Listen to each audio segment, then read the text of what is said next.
బాపు రమణీయ 12వ చివరి భాగం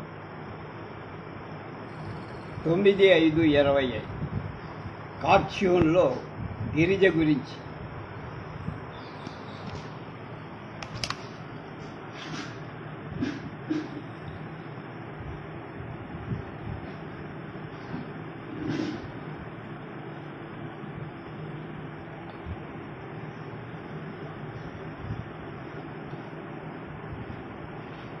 కింద రేలంగి.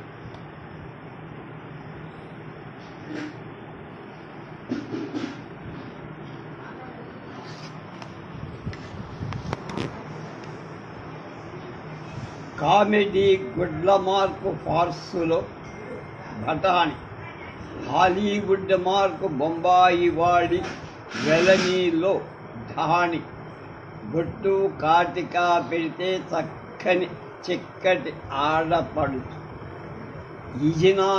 ఇజీనారం వేషభాష తొడిగితే కూడె పడుచు, తెలుగు సినిమాలో గిరిజ మార్కు వేషాలు ఉంటే హుషారుగా నడుచు, లేకపోతే ఇంకా చురుగ్గా నడుచు. మళ్ళా కామెడీ గుడ్ల మార్కు ఫార్సులో బఠాణి, హాలీవుడ్ మార్కు బొంబాయి వాడి వెలనీలో ఢాణి, బొట్టు కాటికా పెడితే చక్కటి ఆడపడుచు, ఇజీనారం వేషభాష తొడిగితే కోడెపడుచు, తెలుగు సినిమాలు గిరిజ మార్కు వేషాలు ఉంటే హుషారుగా నడుచు, లేకపోతే ఇంకా చురుగ్గా నడుచు. రేలంగి వెంకట్రామయ్య. మీకు బాగా నచ్చిన వాటిలో బెస్ట్ జోక్ ఏమిటి అని ఒక మిత్రుడు అడిగితే,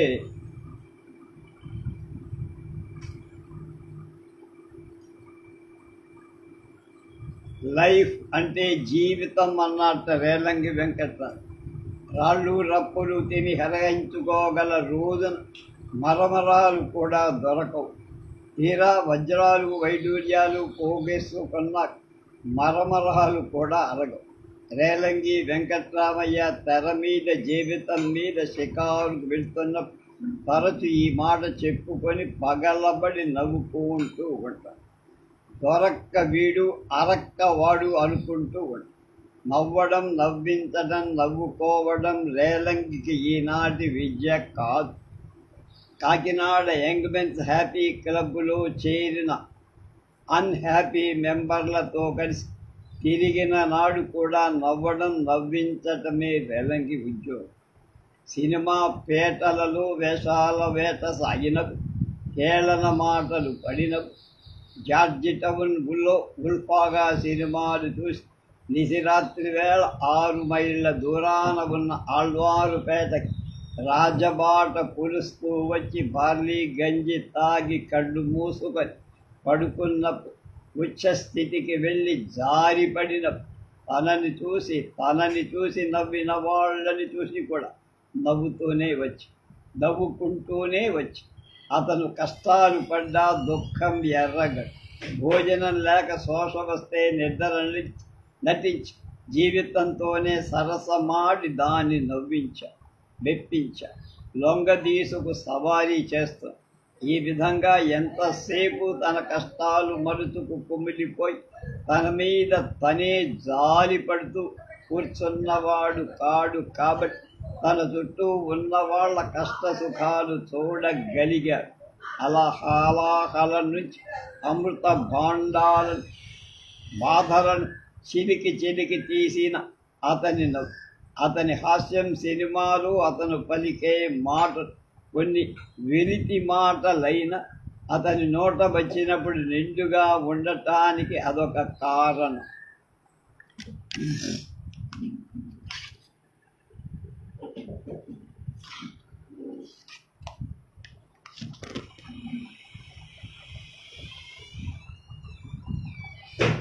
మాయాబజార్ సీన్.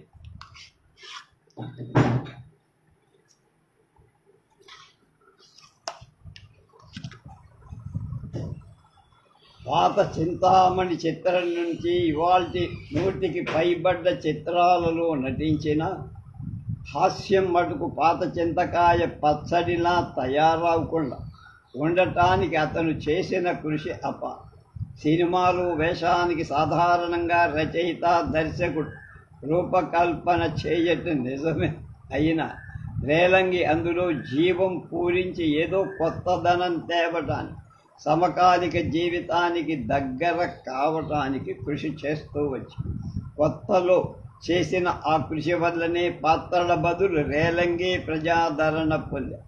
రేలంగి ఉంటే చాలండి అనే జనం పెరిగారు.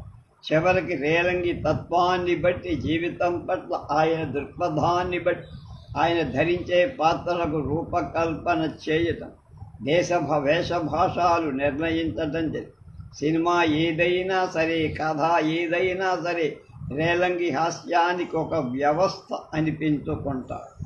తెలుగు సినిమాలో ఒక శకమే నెలకొంది. నిజంగా ఒక నటుడుగా వ్యక్తిగా ఆయన ఘనతకు ఇది జోహారు చెయ్యటమే కావచ్చు కానీ సినీ విపణి వీధిలో ఇది బాక్సాఫీస్ సూత్తరమైపో దమ్ము కొట్టించి క్రమంగా రేలంగి పేరునే తప్ప ప్రజ్ఞని వాడుకోవటం మర్చిపోతారు. దుమ్ము కొట్టించి సినీ పారిశ్రమ రేలంగి కూడా కొంత పరాగు చిత్తగించడం కొంత మొహమాటాలకు లొంగటం జరిగిందని ఆయన విమర్శకులు. అలాంటివి చిత్ర పరిశ్రమలో తప్పు. అయితే అలాంటివి వచ్చినా రేలంగి ఓడిపో 10 ఏళ్ల నాడు పైకి వస్తున్న రేలంగికి కిందకి కొట్టింది అదృష్టం. రెట్టించిన జవసత్వాలతో బంతిలా పైకి ఎగిరాడు. అది అతని తెర మీద రేలంగి ఎంత సందడైన వాడు. జీవితం మీద వెంకట్రామయ్య గారు అంత సందడైన మనిషి. సినిమాలో పాత్రలు మనం సొమ్మేం పోయిందన్న దయాదాక్షిణ్యాలు వెదజల్లితే జీవితంలో రేలంగి అంతకంటే దర్జాగా ఉదారంగా ధారాళంగా మంచి పనులు చేస్తారు. కష్టాలను నష్టాలను ఆదుకున్న మిత్రుడు గిరిజ రేలంగి విడదీయరాని జంట ఒక రకం.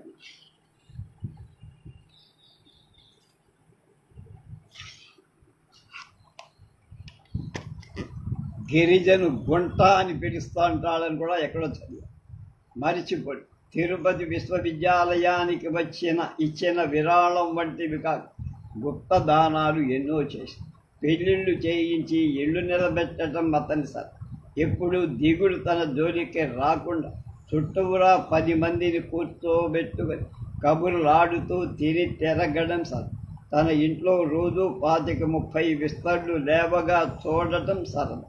నిత్య కళ్యాణం పచ్చ తోరణ అన్నట్టుగా జీవించడం, సందడిగా జీవించడం రేలంగి సరదా. మామగారు కాంతారావు ఇంటికి రామ్మ, అబ్బాయి ఎంత శోభపడుతున్నాడు తెలుసా, వాడికి నేను నచ్చ చెబుతాను. లక్ష్మి సంగీత ముత్యాలము. 10 ఏళ్లుగా నేను పడిన క్షోభ ఎప్పుడైనా ఆలోచించారా మామగారు? అయినా మామగారు సిఫార్సులతో కాపురాలు చక్కబడవండి. సంగీత రాముడేమన్నాడు, సీతారాముడేమన్నాడు, నేడు రాజులంతా మంత్రులైతే మెచ్చుకున్నాడు, కొందరు మంత్రులు మహారాజులైతే నొచ్చుకున్నాడు. ఆరుద్ర పాట అందాల కాంట్రాక్టర్ రావు గోపాలరావు క్లయింట్తో పంచదార మీద కంట్రోల్ తీసేశారు. నీ కాడ 10,000 బస్తాలు స్టాక్ ఉండిపోయి రేటు పడిపోద్దని భయమేసి వచ్చావు, అవునా? నీ దగ్గర స్టాకు చెల్లేదాకా బజారులోకి పైనుంచి బస్తాలు దిక్కోవడం అంతేనా? సరే, సమ్మెలు చేయించో, జైలు పెట్టించో, ఓడలు ముంచో, 1 నెల ఆగుతా. ఈ బిజినెస్లో నీకు 7 లకారాల దాకా మిగులుది. 2 నరిపించండి, పనులు జరిగిపోతాయి. ముత్యాల ముగ్గులో కాంట్రాక్టర్ రావు గోపాల్. బాపు కార్డ్ షో. ఎత్తుకు 2 ఎత్తులు నటించే ఫీల్డ్లో బాలయ్య ఎందుకు సగం చాలన్నట్టు నటిస్తావు ఎలయ్యా? మరి ఎత్తుకు 2 ఎత్తులు నటించే ఫీల్డ్లో బాలయ్య ఎందుకు సగం చాలన్నట్టు నటిస్తావు ఎలయ్యా? మండవ బాలయ్య గారు.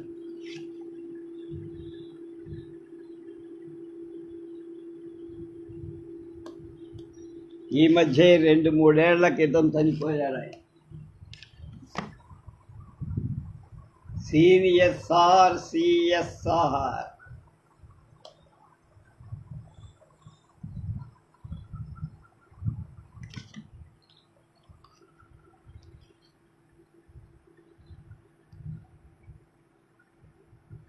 గానలోల ఘంటసాల.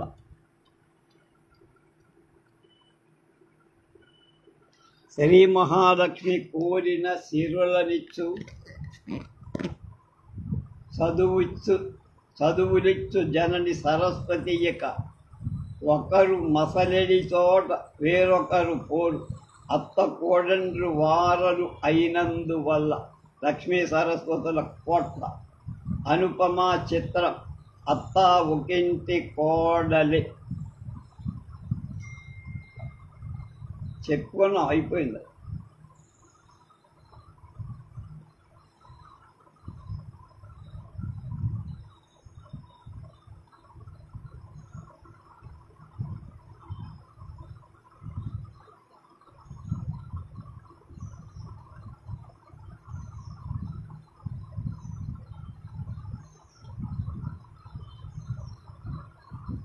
దాన్ని బొమ్మలతో చూపించి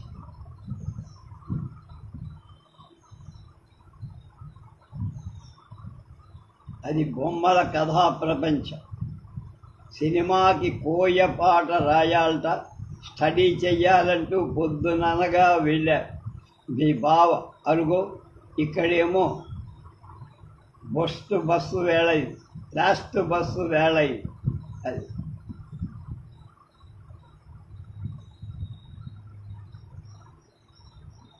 విఠల్ ప్రొడక్షన్స్ వద్దంటే పెట్టి నిడివి 3 మైళ్ళ 5 ఫర్లాంగుల 9 గజం లేక 3 గంటల 37 నిమిషాల 10.5 సెకండ్. హుషారైన ప్రహసనం చూసి సరదాగా కాలం గడపాలంటే వద్దంటే పెళ్లి విఠల్ ప్రొడక్షన్ చిత్రం ఆడుతున్న సినిమాకు వెళ్ళి కూర్చోవాలి. రెండో ఆటకి పిల్లా జల్లాతో వెళ్ళేవాళ్ళు పకోడీలు జంతికలు వగైరా వేసుకొని 2 మరచెంబులతో మంచినీళ్లు పట్టుకొని మరీ వెళ్ళటం మంచిది. ఎందుకంటే ఈ చిత్రం పొడవు 19,600 అడుగు, నడక 3 గంటల 37 నిమిషాలు. అయితే నిజానికి అది చాలాసేపు పరిగెడుతుంది. అందువల్ల విసుగుండ. అనగనగా 3 అమ్మాయిలు, కాశీ మజలి కథల్లో రాకుమారుడు వాళ్ళలాగా వీళ్ళు నేస్తాలుగా పెరిగి పెళ్లి ఘట్టంలో విడిపోయి 3 కొమ్మలెక్కి 3 వైపులకు బయలుదేరుతారు. అందులో ఒక చిన్నదాని పేరు విద్య. అల్లారు ముద్దుగా పెరిగినందువల్ల రణపింకిగా తయారై, అందుకని వాళ్ళింటి గుమాస్తా రమణారెడ్డికి ఈ రణపెంకికి ఓ రాలుగాయ పిల్లాడికి కట్టబెడితే బేషుగ్గా ఉంటుందని ఊహపో. ఏనాడు దేశాలు పట్టిపోయి వేళకి తిరిగొచ్చిన పశుపతి అనే కుర్రాడు సంగీత మాస్టర్ వేషం వేయించి విద్యకు అవిద్య నేర్పింది దూకిస్తాం. తీరా వాళ్ళిద్దరూ సాపాసాలు పట్టే వేళ వీడికేం రాదనిపిస్తుంది గుమాస్తా. కథ అడ్డం తిరిగేలోగానే జాగ్రత్త పడాలి. విద్య దృష్టిని పెళ్లి మీదకు మళ్ళిస్తా. నేను ఆడాళ్ళని పెళ్ళాడనని బడాయిపోయిన పశుపతి మీద కోపం కొద్దీ పంతం అతన్ని పెళ్ళాడేస్తుంది విద్య. ఇక ఆ పిల్లకి అదే కోవలో మనిషి ఆమె తల్లికి బుద్ధి చెప్పటానికి ఇంటాయన పరంధామయ్య గుమాస్తా హనుమంతయ్య అల్లుడు పశుపతి కనే వినే వాళ్ళ హుషారు తృప్తి కలిగించే విధాన ప్రహసనం పట్టి ఉపాయాన్ని అవలంబిస్తారు. దర్శకుడు విఠలాచార్య, కొత్త రచయిత రామ్ చంద్, నటుడు చలం, కృష్ణకుమారి, సిఎస్ఆర్, రమణారెడ్డి, రమాదేవి, శివరాం, వల్లభశివశరి శివరాం, బాలకృష్ణ సమిష్టిగా చక్కని కృషి చేసి అత్యంత ఆహ్లాదకరంగా కథ నడిపారు. ఈ తరహా కథలు ఎన్ని సన్నివేశాలు స్వభావాన్ని బట్టి నటులు మామూలు కన్నా ఒక ఛాయ ఎక్కువ చలాకీగా నటించడం పరిపాటి. మితిమీర తగు ఆయనతను ఒక కాలమేతు పరిమితి. అది దాటితే చలాకీతనం, వెకిలితనం అని. 1-2 ఘట్టాల మీద ఈ రెండో లక్షణం క్రీనీడలు పడిన మొత్తం మీద మెచ్చుకోదగ్గ స్థాయిని మొదటి నుంచి చివరదాకా నిలబెట్టారు. ముఖ్యంగా సిఎస్ఆర్ చలం ఈ దృష్ట్యా ప్రశంసని. ఎంటర్టైన్ మెంటాలిటీని ఉన్న వాళ్ళ పోగల షోకైన మాటలలో చేష్టలలో వాళ్ళు చేసే విన్యాస సొగసు.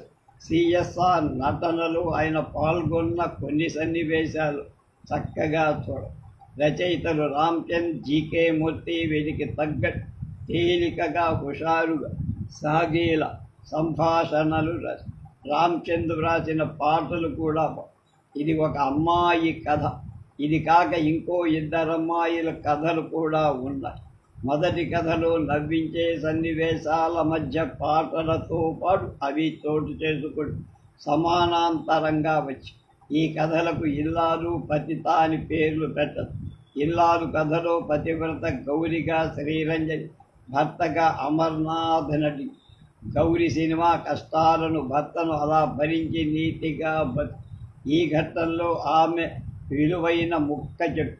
కోట్లాది కుటుంబాలున్న ఈ భారతదేశంలో మనకన్నా కష్టపు స్థితిలో అవస్థపడుతున్న వాళ్ళెందరో ఉన్నారు అని భర్తకు ధైర్యం చెప్పు.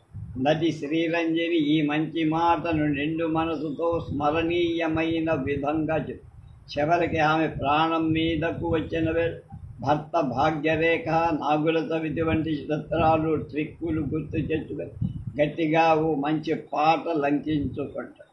వైద్యులు కూడా లాభం లేదని వదిలేసిన గౌరి ఆ పాట ధాటికి మేలుకొని తను మెల్లిగా ఓ చరణం అందుకొని భర్త చేత పాట మాన్పిస్తుంది. ఈ కథ అవధుల మేరకు ఇద్దరూ బాగా నటించారు. మూడోది పెళ్లి పెడాకులు లేకుండా స్వేచ్ఛగా పెరగొచ్చు అనే దురభిప్రాయంతో బయలుదేరిన కమల కథ. ఆమె నీతి నేర్చుకునేసరికి కాలాతీతమై అందులో గిరిజా, రాజనాల, చంద్రశేఖర్ అభినయం చేశారు.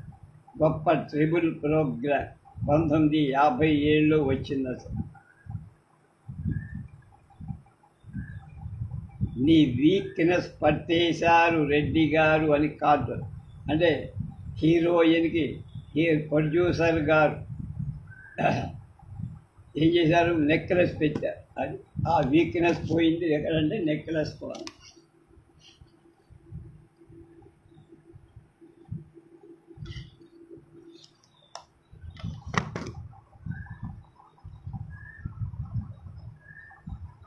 నేను చదువుకున్నది కాన్వెంట్ అయిన తీరిక వేళ్లలో పాత హిందూ వంటలు వేసుకోవడం నా హాబీ. మేడం, ఆ కుంపడి పొజిషన్ గురించి చిన్న సజెషన్ అన్న. తిప్పి పెట్టింది కుంపడి.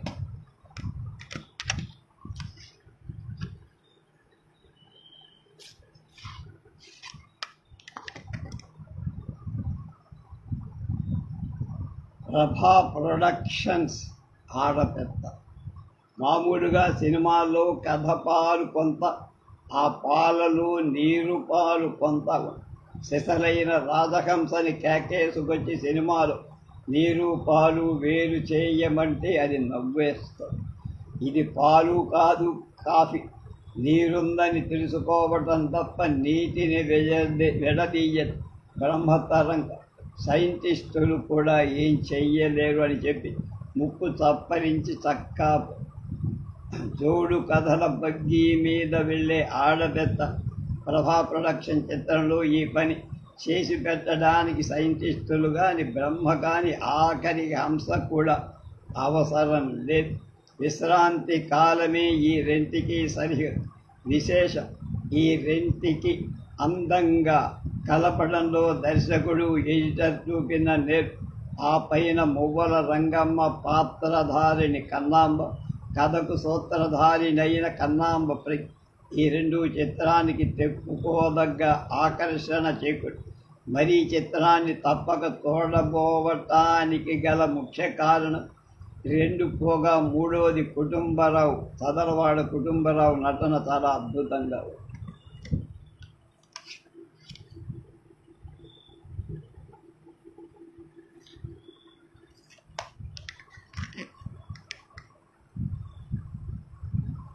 రంగమ్మ అనే ఆవిడకు బోలెడు ఆస్తి, అంతకు తగ్గ తిక్క మెతకము. సవతి కొడుకు, సొంత కూతురు, కొడుకు కృష్ణపట్నంలో చదువుకుంటారు. సెలవులు ఇవ్వగానే బయలుదేరస్తారు. బండిలోంచి కథలోకి దిగుతూనే తన పాలిటి అంజలీదేవి రాధను చూసి భేటీ ఏర్పాటు చేసుకొని మరీ ఇంటికి వెళ్ళారు. రాధాకృష్ణులు చిన్నప్పుడే ప్రేమించుకొని పెళ్ళాడాలను.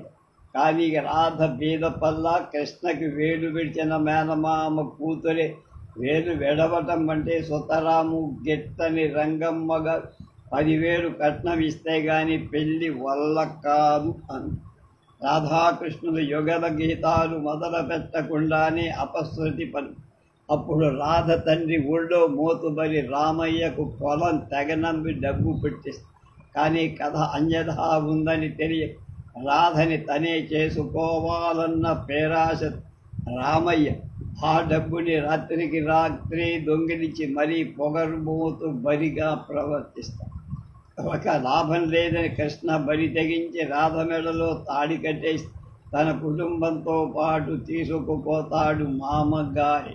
పెద్దరికాల వల్ల అంత పని జరిగినా ఎవరింట్లో వాడు సుఖంగా కాలక్షేపం చేస్తూ ఉంటాడు. ఈ చిత్రం రెండో రీల్లో రేలంగి సరదాగా కబుర్లు చెబుతూ కథలో జ్వరబడు. ఇలాంటి ఇబ్బంది వస్తుందని ఆయన బహుశా స్క్రిప్ట్ సూచించినందువల్ల తెలిసి ఉండ కథ తటపటాయిస్తున్న వేళ రేలంగి పుంజుకుంటా. అందులో రేలంగి పేరు లోకం. మంచి టోకరాజు. రంగమ్మ గారింట అద్దెకు దిగి మెల్లగా అద్దెపై అల్లుడై గద్దెకు మెల్లిగా డబ్బు కాజేస్తూ దాని బస్తీలో ఉన్న సినీ వ్యాంపు జారేస్తూ ఉంటాడు. అతనికి పెద్ద మొత్తాలు అవసరమైన వేళ మామగారు ఆస్తిని భార్య పేర రాసి మంచం పట్టి పోత. దుడుకుదనం తప్ప గడుసుదనం లేని అత్తగారు అల్లుడి చేతిలో కీలు బొమ్మ అయిపోయి అతగాడు తన పేర ఆస్తికి పవర్ ఆఫ్ అటార్నా రాయించేసుకొని డబ్బుని కుటుంబ గౌరవాన్ని జాయింట్గా నాశనం చేస్తూ రైతుల్ని నానా బాధలు పెట్ట. అతను అందాక ఏం తోచక దిగులుగా ఉన్న కృష్ణ రైతులను వెనకేసుకొని బరి మీదకు దూరుకుతాడు. రైతుల కోసం సహకార పద్ధతిపై బ్యాంకు పెడతారు. చివరి సీరు కోసం సాము గరడీలు కూడా మబ్బుతారు. హెచ్చు వడ్డీకి అప్పుడిచి సన్నకారు రైతులకు కాలి కింద అదిమి పట్టే వడ్డీ ఊరి మోతుబరి అయిన రామయ్యకు అతని జోలికి పోకుండా బ్యాంక్ ధర్మమా స్వతంత్రంగా ఉండగలుగుతున్న రైతుల భీకర నిశ్శబ్ద సంగ్రామం ఈనాడు మన దేశంలో పల్లె పల్లెలో జరుగుతుంది. రైతుల సంఘీభావాన్ని సహించలేక సంఘాన్ని నాశనం చేసి భావాన్ని కృష్ణుడు వెళ్ళగొట్టడానికి ప్రయత్నిస్తాడు. ఆడబెత్తనం అనర్థమ్మని రుజువు చెయ్యబోతున్నాడు, లేక నిజంగానే దుష్టుడై డబ్బు సంపాదిస్తున్నాడు తెలియనివ్వకుండా అందాక నటిస్తూ వచ్చిన అల్లుడు లోకం కూడా ఈసారి ఆఘాయిత్యానికి బడిగట్టి అత్తగారి ఆస్తినంతటిని తెగతమ్మి చూడే ప్రయత్నం. తన ఉనికి వల్ల కథ అటు ఇటు అవుతుందేమోనన్న సద్భావం అనేక సన్నివేశాల్లో జోక్యం చేసుకోని కృష్ణ ఈసారి ఉభయ పక్షాలు కర్రలతో కొట్టుకున్నారు. గట్టిగా కలగజేసుకుని దుష్టుని సకాలంలో దండిస్తా. దుష్టుడైన లోకం తన తప్పుకి తలుపు చాటున బోలెడు సిగ్గుబడి పశ్చాత్తాపడి మురిపించి మరీ గ్రూప్ ఫోటోలో అనర్థాలకు కారణమైన ఆడపెత్తనం వంటింటికి పరిమితం అవ్వడం మంచిదని రంగయ్యగా రంగం అప్పుడంతా సుఖం. అంజలి, నాగేశ్వరరావు, గుమ్మడి వంటి నటుల ప్రజ్ఞకు ఇందులో పాత్రలు చిన్నవే అయిన ఉన్న అవధుల్లో సాధ్యమైనంత పక్కగా ఒప్పించారు. ఎప్పుడు మంచి మాట పతిని ధరించే రేలంగి ఈసారి మంచి చెడ్డల సరిహద్దు రేఖ మీద సాగిన ఇటీవల చిత్రాలలో కన్నా హుషారుగానది. ఈ చిత్రం మొత్తం మీద అందరినీ మెప్పించగల ఇద్దరు నటులు కన్నాంబ, చదలవాడ కుటుంబరావుకు చాలా కాలం తరువాత సమగ్రంగా రూపురేఖలు దిద్దిన పాత్ర. ఒక వంక నవ్విస్తూనే మరో వంక ప్రేక్షకుల జాలి కలిగించే శిల్పం ఇందులో. దాన్ని ఈ నటుడు మెచ్చతగ్గ రీతిలో సద్వినియోగం చేసుకొని పెరుమాళ్ళు నటించిన భూమిక పాతది అయిన ఆయన నటన ఆ వ్యక్తిని ప్రేమ పాత్రుల్ని చేస్తుంది. ఈ చిత్రంలో స్వపరిచితం అనిపించే ఇతర పాత్రలు సన్నివేశాలు ఎబ్బెట్టుగా లేకుండా కొన్ని చిత్రాల జుగుప్స కలిగించకుండా మితి తెలిసిన దర్శకుడు సుబ్బారావు చేతితో దర్శనీయంగా భాషించాయి. ఆదుత్యం కొంత మితి తప్పిన సంభాషణలే మొదటి నుంచి చివరి దాకా హుషారుగా సాగిన అశ్లీల హాస్యవచనాలలాగా ఫ్యాన్సీ డ్రెస్ వేసుకు తిరిగి 10 ఏళ్ల తరువాత రెండర్థాల మాటలు మెండుగా వినిపి ఇవి మినహాయిస్తే మిగతా సన్నివేశాల్లో రచన నిండుగా పాత్రోచితంగా ఉంది. సంగీతం రాజేశ్వరరావు గారి అసంఖ్యాక అభిమానులకు గొప్పగా చెప్పుకోదగ్గ కానుక అనిపించకపోయినా వింటున్నంతసేపు హాయి. ఛాయాగ్రహణం దీనికి అమూల్య ఆభరణం కూడా కాదు. శ్రీ రాజరాజేశ్వరి వారి అన్నా తమ్ముడు చివరి చిన్న.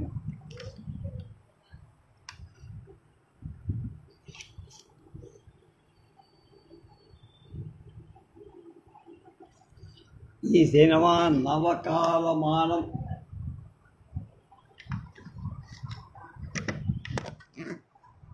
ప్రకారం 18 ఏళ్ళు మానవ కాలం ప్రకారం విలం దుర్గమార్గపు పనులు మొదలు పెట్టాక 25-30 ఏళ్ళు తిరిగి ఉడికి కోరికలుడిగే వరకు అధర్మం విచ్చలవిడిగా విహరించి విజయం చేపట్టి సెమీఫైనల్స్లో కూడా దానికి ఢోకా.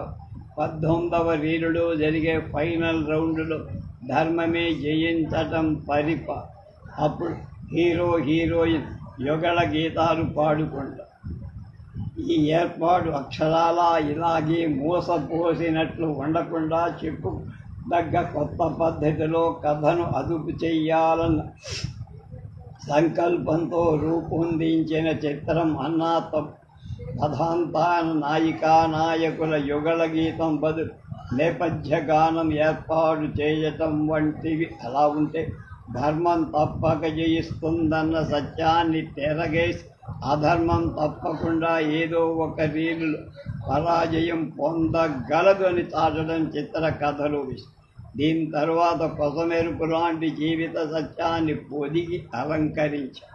అది నిర్దోషి అని చివరి వరకు మీరు అనుకునే వ్యక్తి యావజ్జీవ కారాగార శిక్ష పడి. ఇదే ఈ చిత్రానికి ఒక విధమైన విలక్షణత సమకూర్చిందని చెప్పుకోవచ్చు. ఇద్దరు అన్నదమ్ముడు చెరోదారి తొక్కడంతో కథ ప్రారంభం. పెద్ద ఆయన జడ్జి మంచివాడు, రెండో ఆయన బహు అయోగ్యుడు, దుర్వ్యసనాలకు హెడ్ ఆఫీస్. తన వంతు ఆస్తి అంతా వాటికై ఖర్చావు చేసి ఆ పైన అన్నగారి సొత్తు కోసం కృషి చేస్తారు. వజ్రమనే ప్రియురాలు, బ్రహ్మాండం అనే గౌరవ భావమది అతనికి తోడవు. ఈ దుష్టుడు అన్నిటికీ అన్నకి విషం పెట్టి చంపేస్తాడు. గర్భిణి అయిన వదినను, ఆమె కొడుకును కూడా కానీ వాళ్ళు ఆనక ఆ పిల్లాడిని వాళ్ళింటి నౌకరు తల్లి ఒక క్రైస్తవ మిషనరీ ఆశ్రయాన్ని పొంది ఆశ్రయం పొందాలి. అక్కడే కష్టపడి పనిచేసి జీవనం సాగిస్తారు. అధర్మానికి మంచి రీళ్లు కాబట్టి అట్టే రభస లేకుండానే ఆమె మీద నిష్కారణ హత్యానే తత్ఫలితంగా 12 ఏళ్ళు కారాగార శిక్ష. ఆమె తిరిగి వచ్చేసరికి పెద్ద కొడుకు ఎన్టీ రామారావు లాంటి రవిగా, చిన్నవాడు జగ్గయ్య లాంటి రాజేంద్రగా పెరుగుతారు. రవి కాయ కష్టం చేసుకు బతుకుతాడు. రాజేంద్ర లాయరై పేరు కారు సంపాద. నవదర్శకుడు సిఎస్ రావు పాత పద్ధతిలో పుట్టుమచ్చలు గంట్లు వంటి కొండ గుట్టలు ఆస్కారం ఇవ్వనందువల్ల తల్లి శాంతమ్మ వాళ్ళని గుర్తించ ఎవరన్నా చెబితే బాగుండని ఎంఎస్ రామారావు నేపథ్యంలో శ్రావ్యంగా సూచించిన ఎవరు చెప్ప అయినా అనిర్వచనీయమైన అనురాగం పెళ్ళుబికినందువల్ల రవి తల్లిని కనికరం కొద్దీ చేరదీసి తల్లిలాగా పూజిస్తూ ఈలోగా అతని పినతండ్రి నాగేశ్వరరావు నానా అఘాయిత్యాలు చేస్తా రవి చెల్లెల్లాగా పెరుగుతున్న పద్మను చెరతబోయి ఆమె మరణానికి కారకుడు. పగ తీర్చుకోవచ్చిన రవిని చంపబోయి తన ప్రియురాలు వజ్రం మరణానికి కారకుడు. ఈ నేరాన్ని రవి మీదకు తోస్తా. ఆ తరువాత లాయర్ రాజేంద్ర భార్య రాణి బలాత్కరించే వేళ తన పాత శత్రువు రవి మళ్ళీ సిద్ధమవు ఈ ఆయుధం చేతబట్టి ఉన్న ఆ దుష్టుడి బారి నుండి రాణి తనను కాపాడుకోవటానికి జరిగిన పోరాటంలో రవి నాగేశ్వరరావును చంపే అక్కడి నుంచే కథ ఇంకో దారి పట్టడమే ఈ చిత్ర గొప్ప.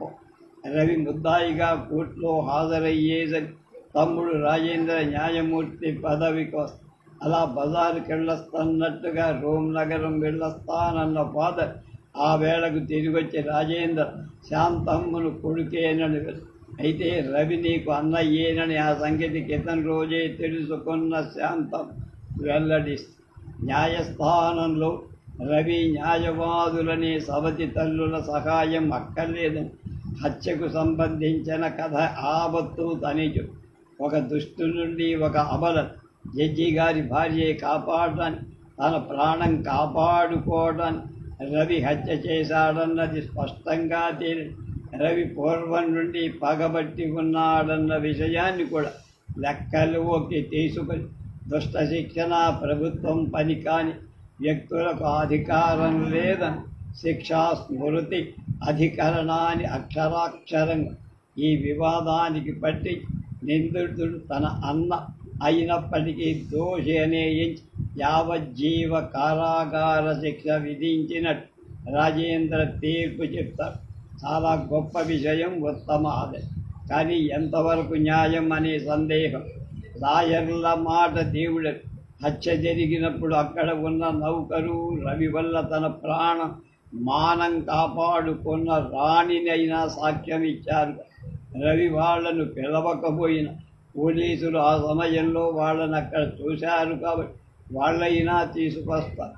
ఆ సదుపాయాలు కాగా ఆత్మరక్షణ కోసం నేరం తప్పనిసరి అయింది అని పరిస్థితులు నిరూపిస్తున్న సత్యాన్ని కూడా పట్టించుకోకుండా ఫస్ట్ డిగ్రీ మర్డర్గా పరిగణించి శిక్ష వేయించి పాత కేసులు జరిగే ప్రెసిడెంట్స్ ఎలా ఉన్నాయో చూసిన ఎందవరిలో చిన్నపిల్లలి నగల కోసం హత్య చేసిందని ఆరోపణపై శాంతమ్మ 12 ఏళ్ల శిక్ష పడిందన్న సంగతి బయటపడి ఎలాగో హీరోయిన్ లేదు కాబట్టి ఎక్కడుంటే ఏమని జడ్జి గారు అనుకున్నారు.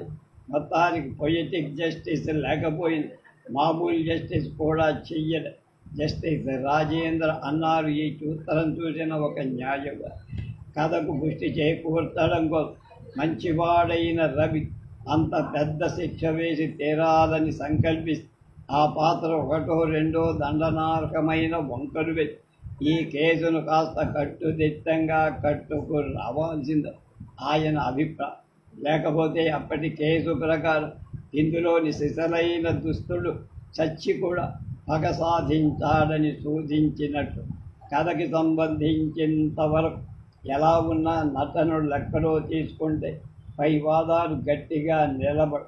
జస్టిస్ రాజేందర్ ఈ అభియోగాన్ని సాకల్యంగా వంట పట్టించుకున్న మీద ముద్దాయికి శిక్ష విధించకపోవడం అధర్మాన్ని మనస్ఫూర్తిగా మరీ ఆ పని చేశాడన్న నమ్మకం కలిగేలా జగ్గయ్య నటించి నేటి ప్రేమ ఘట్టాలు మడు కొండ గుర్తు పోజులకు మించి నటించడానికి ఆస్కారం లేకుండా ఉంది కాబట్టి వాటి మినహాయించుకున్న ఇతర సన్నివేశాలన్నిటిలో జగ్గయ్య నట పాత్రకు ప్రాణ ప్రతిష్ఠ చేసేదిగా బ్రతికి చెడ్డ ఇల్లాలుగా బిడ్డల కోసం ఆరాటపడ్డ తల్లిగా మాలతి ప్రదర్శించిన నటన కూడా సహజంగా సాగి ఆ పాత్రకు ప్రేక్షకుల సానుభూతి సంపాదించి ఒక్క వేషంలోనే రకరకాల వేషాలు వేసి హుషారుగా తిరిగిన రవిగా ధర్మదేవత కన్న ధర్మశాస్త్రానికి ఈనాడు ఎక్కువ పలుకుబడి ఉందన్న సంగతి తెలుసుకోలేక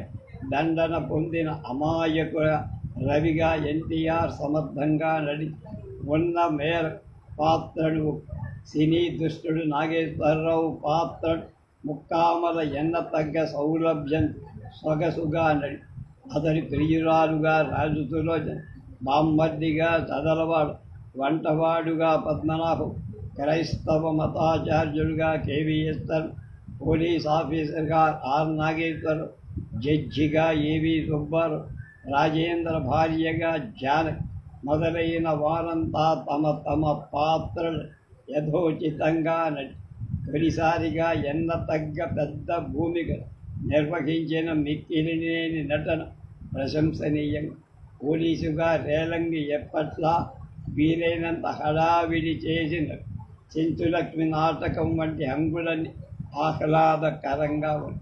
అశ్వత్థామ కూర్చిన పాటలు రాజేంద్ర రాణిల గాత్రధారులుగా పిబి శ్రీనివాస్ సుశీల పాడిన పాట చాలా హాయి. పాటను చిత్రించిన చోటు కూడా చాలా సినిమాటిక్గా రెండు తరాల మనుష్యుల కథను చిత్రించబోవడం దర్శకుడికి గురుతరమైన బాధ్యత అయినా విసుక్కలకుండా తెర మీదకి చెప్పుకొచ్చారు.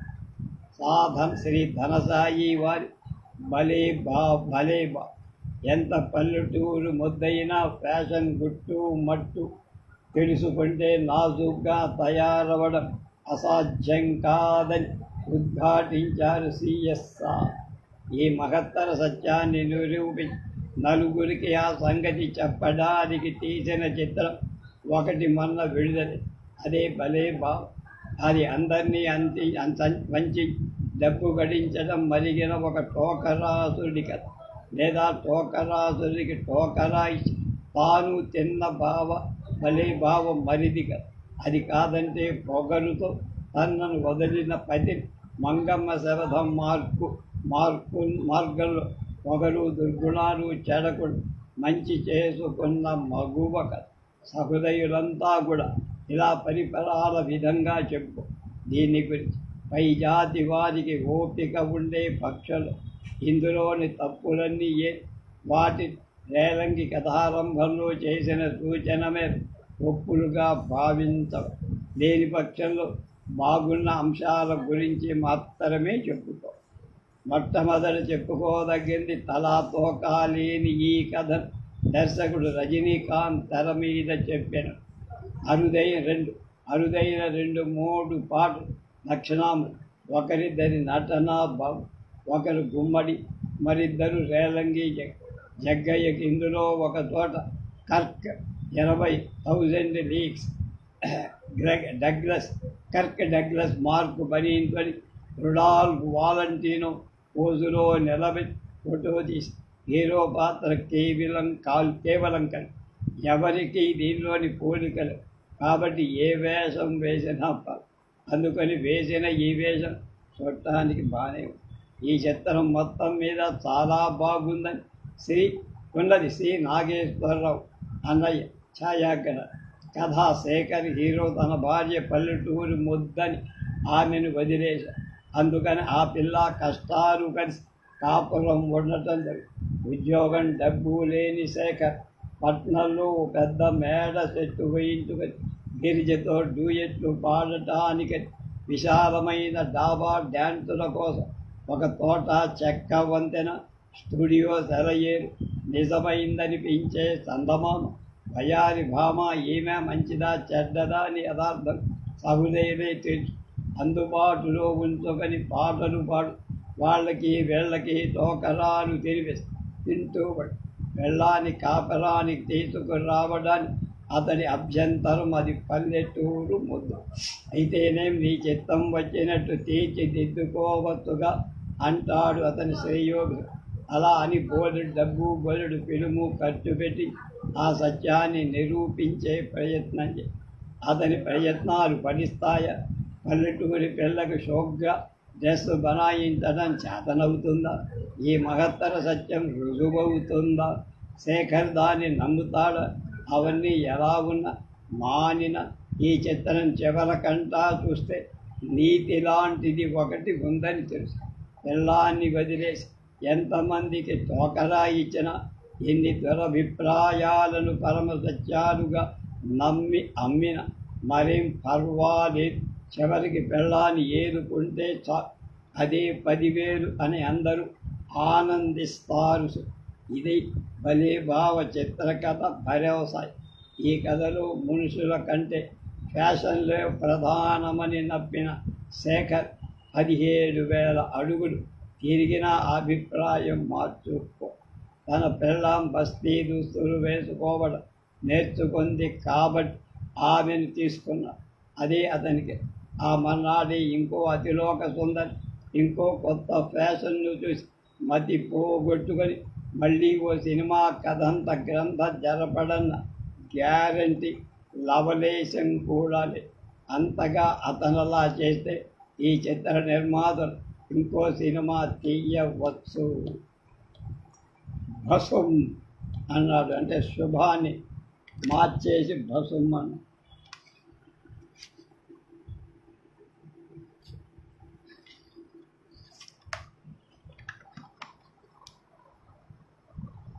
దీంతో బాపు రమణీయం పూర్తయింది. రేపటి నుంచి ఇంకొకటి.